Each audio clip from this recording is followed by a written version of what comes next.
Today we've got Super Car Wash, which is put on by Colour Connection and Autoglaze, two local companies here in Gloucester who are supporting CCP to do the vital work that we do, preventing homelessness, strengthening families and promoting independence.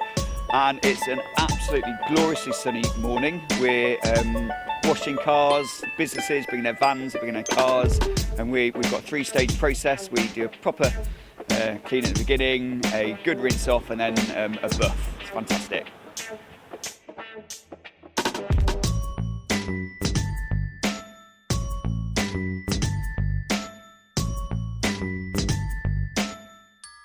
So CCP are raising funds to support all of the work we do.